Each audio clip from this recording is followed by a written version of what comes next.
So glad you had all joined me. We have a lot of great things to talk about. Great way to tie in is Mr. Culture Casino is the man with the numbers, talking about Spider-Man No Way Home, the incredible opening weekend, and all the numbers on that. And then we'll give our initial thoughts after we get the box office breakdown from the man himself. Yeah, I got to tell you, this is an amazing weekend. I have not seen a more incredible story than this one in the last several years. In fact, I haven't been in a theater that was as excited about a film in a very, very long time. Spider-Man No Way Home has scored the second biggest opening day of all time. Not of the global crisis, not of the year, not of the decade, but all time. The second biggest opening day with $121 million. They're projecting the 3-day now, as it says here in the headline, between $242 million and $247 million plus. Well, they're adding the plus there because they've been wrong every step of the way with this film. And I think it's probably going to be closer to $280 million, just shy of $300 million by the time we get through the end of Sunday. Pretty impressive.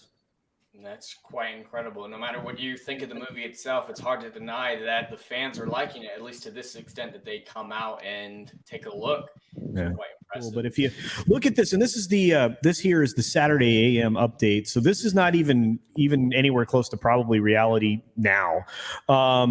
They're like, are you wondering whether or not the Moronacron thing is interfering with the box office?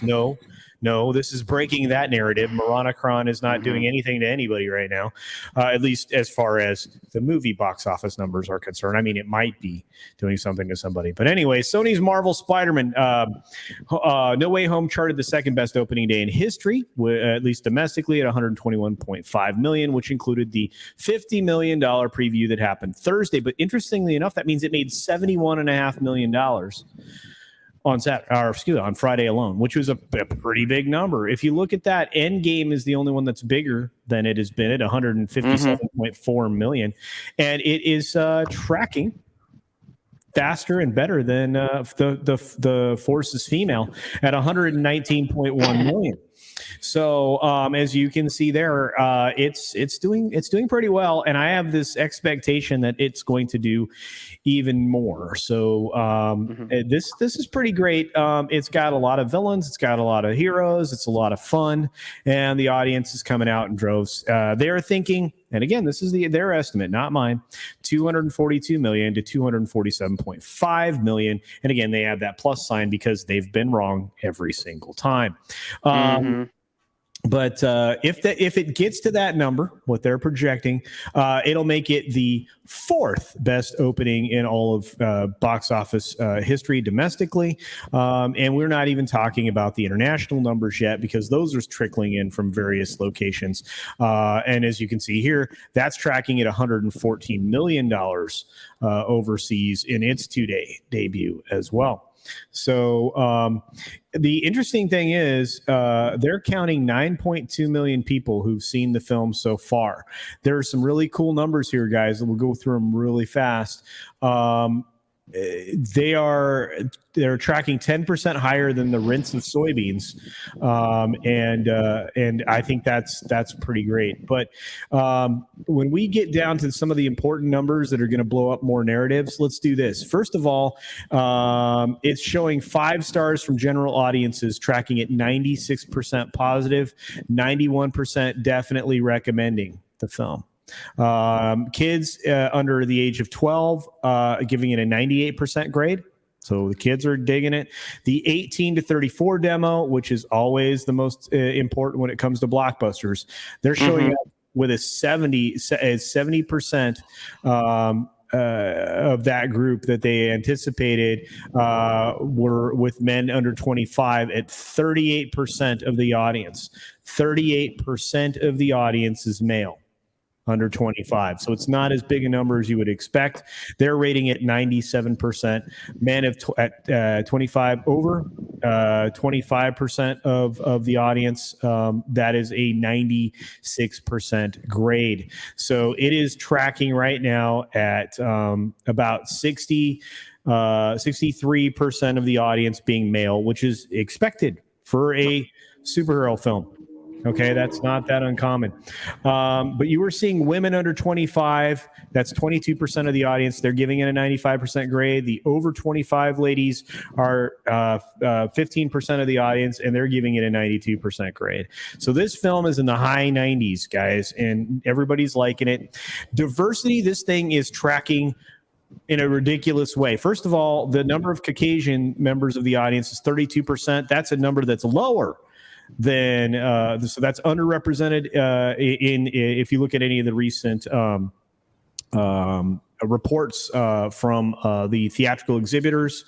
That is a lower number than normal. The overrepresented numbers right now are the Latino audience at 30%. That's tracking right now 3% higher than even the overrepresentation that they have been doing at 27%. The Black audience is overrepresented compared to where they normally are by 3% at 17%. And the Pacific Islanders and Asians are doubling their normal representation at 14% because normally they're 7%. That's incredible, guys. What you're seeing right now is narrative busting all over the place, whether it be Moronacron, whether it be the narratives wrapped around racial identity and all the other crap that they're trying to throw at us. This film is beating it all across the board, and it's something amazing to see. I'm really stoked. It's got a brand campaign right now that is actually helping to promote it, a $202 million brand campaign that is being responded to rather well. This was the other really great thing. At the AMC Burbank, California only for Friday, that theater alone by itself made over $300,000 in ticket sales. Just that one theater.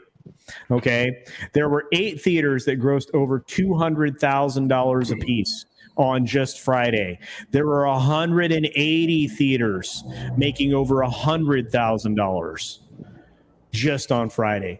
They are doing bang up business for this film, and like I said, when I did my 6-minute, spoiler-free initial thoughts video, there wasn't an empty seat in my theater. And there was incredible response from the audience in all the right places. All 7 of the burst moments happened the way they were supposed to. And we know Coach Isaac hasn't had a chance to see the film here, but I truly believe that this film's going to just blow everything away. So I'm done talking. You guys, it's up to you to carry it on. That's incredibly impressive. Anything that beats Force Awakens is a win in my book. But the thing that I really liked was that breakdown of the demographics, in that it's a breaking of the narrative that people of color cannot relate to people who don't look like them. Is that anyone can relate to any character as long as they're well written and they're compelling. And that blows away like a Black Spider-Man being the only option for Black audiences to really turn out for a film. And that's just blown away by that massive percentile of Black audiences and other people of color. It's quite impressive, the overall draw this film has.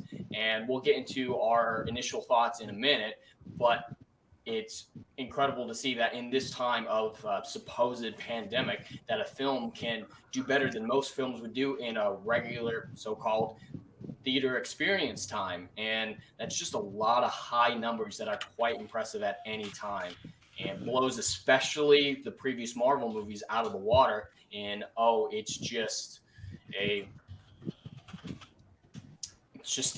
pandemic time. I'm sorry, we didn't make that much money, but that's not our fault. And it's like, no, audiences will turn out for a good film. Yeah, and I have to tell you, I'm actually kind of curious what somebody who has not yet seen the film, their anticipation level, because I think Isaac, first of all, being an actor, he's going to have a different approach to this. He's also going to have a way of thinking about, because he hasn't seen it yet, and we've been talking some serious hype. So I'm curious. Oh yeah. Well, I think it's safe to say I'm excited. I wasn't really in it or that excited when I saw the trailer. Actually, no, it's a lie. I knew there'd be another one. And then when I saw the trailer and I saw Doc Ock at the end, that's when I flipped my pen and I'm like, okay, they're serious. They're doing it. They're doing exactly what I wanted them to, because I grew up with Spider-Man. I remember going to the movies and watching Tobey Maguire and falling in love with the video games and with everything. And so I'm excited a little bit more now that after seeing those approval rates from all those diversities and those genders. I don't know who. They must have some extra money, I guess, because all I can imagine is every theater having a survey person writing down tallies for white, black, Hispanic, white. Well, they actually have people. That's what ComScore does, Intelligence. There's actually groups that go out. They do exit polling just like for political candidates. So yeah, I know that's weird, but they do that for a reason, and representation now is their buzzword, and they're going to be sorely disappointed in in this completely destroying any of that narrative, right? Because it's just, right. And again, I mean they don't even understand, because they call it the theme report from the exhibitors, folks. Every year they do it, and for the last 8 years. The Latino audience has been overrepresented as a portion of the population that sees films, and at the same time, the weird part about all of that is that they haven't addressed anything in Hollywood to like represent them better there. It's very strange. But I saw a video the other day of Stan Lee, rest in peace, of saying how, what's so great about Spider-Man is that he's completely covered. And that all these kids, no matter if they're black, white, or Hispanic, can be Spider-Man. He never said in the video if they have a costume. but then we're seeing those statistics. I'm like, that's so cool. That's so true. But he didn't also mention that it's still a majority of white kids that try to be Spider-Man. Well, picking up off of that, it's very interesting to see that in the films, they always try to portray Peter Parker and Spider-Man as very different characters. I mean, with the Andrew Garfield conversation, we always say he's a good Spider-Man, but not necessarily a good Peter Parker. And when his films came out, but that assists what Stan Lee was talking about in that quote, is that when he's in the suit, he's a different person, and that person could be anyone. And I really like the dichotomy and why they separated these characters in that way to make that connection possible for the audience. And tying all the way back to what Culture Casino said, I'd be interested in seeing what may happen with the Shang-Chi and Eternals breakdown like that, with the audiences of different demographics, to see if it's comparable, to see if Eternals got a 12% or whatever of these different demographics, to see if these inclined films did better than this major one, to see if there's even a point to what Hollywood is trying to propagate with this diversity quota. Probably not. If you like what I do here, I want to see good, compelling stories that Hollywood will no longer give you. Check out my book series, Odyssey of a Phoenix, a mythological epic driven by philosophy, morality, and modern-day mental illness issues. Book 1, Down in Flames, and Book 2, Apocalypse Then, currently on sale. Book 3, Kill the Dark, coming soon.